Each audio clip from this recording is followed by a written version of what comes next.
Assalamualaikum warahmatullahi wabarakatuh. Hello everyone, let me introduce myself.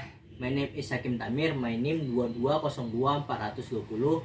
Here I will explain about Mosque Al-Masun.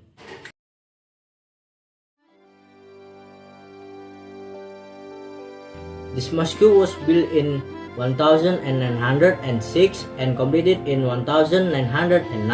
At the beginning of its establishment, this mosque was one with the palace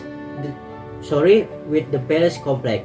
The architectural style is typical of the Middle Ages, India and Spain.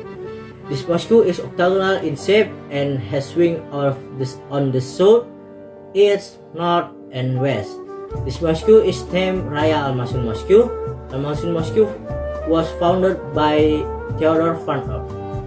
Masjid Raya Al-Masun is mosque inherited from the Sultan of Delhi, which was built in 1906 AD during the reign of Sultan Ma'mun al-Rashid Perkasa Alam Shah.